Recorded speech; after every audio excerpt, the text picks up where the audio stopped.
ongoing domestic political fallout from Russia's war on Ukraine. Let's bring in Democratic strategist Kevin Walling and TAG Strategies Vice President Erin Perrine. Great to have you both back. Hey, Shannon, good to see you. Thank you. All right, I want to start with President Biden today talking about rising gas prices. What and who is to blame? Here's what he said. Let's get something straight here. The Keystone Pipeline was 2 years away and had been 2% finished. Give me a break. Give me a break.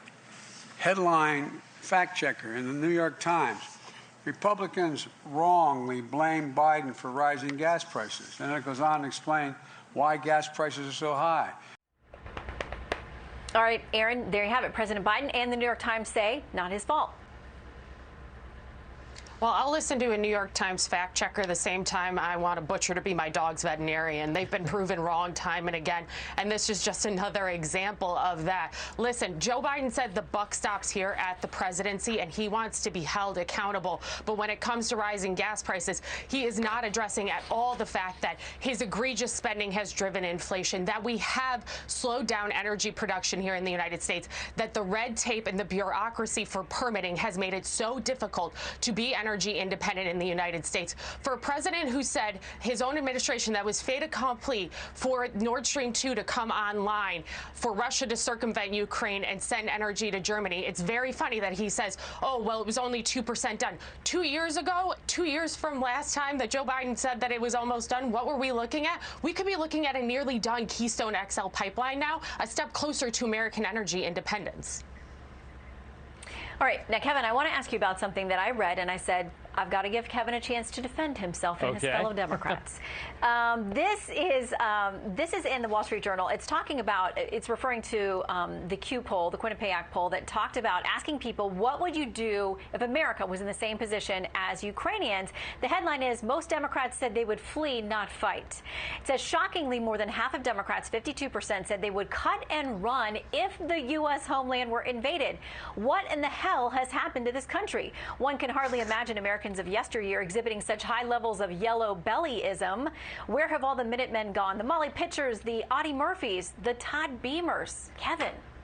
Well, listen, Shannon, I grew up not far from Todd Beamer. We are both from central New Jersey, and I was a junior when 9/11 happened, and I went to Todd Beamer's church. So that strikes such a chord with me. And I think the world is getting such inspiration from these brave Ukrainians on the ground.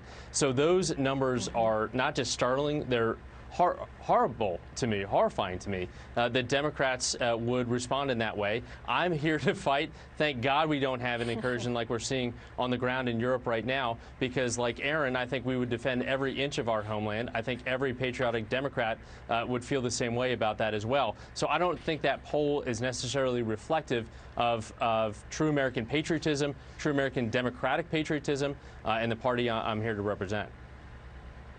Okay, Kevin, I believe you would stay and fight. I'm with you. I'm with you too. in the trenches. Okay, the three of us. Want to look at, yes. And also from, yes, the three of us definitely are staying here. It's Red Dawn time, and we're not going anywhere. Amen.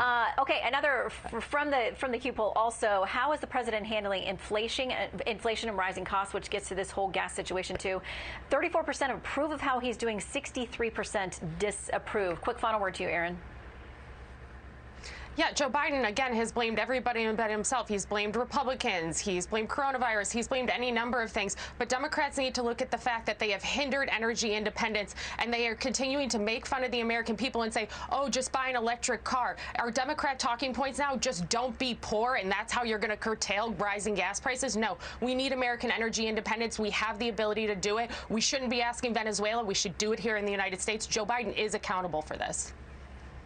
All right, I'm going to meet up with you guys for a little bit of training and exercises out in the woods. I'm right there with you. Let's do it. I'll see you there. Kevin and Erin, thank you both. Always appreciate your time. Thanks, Shannon. Thank you. We're going to take you back to breaking coverage on the ground in Ukraine next.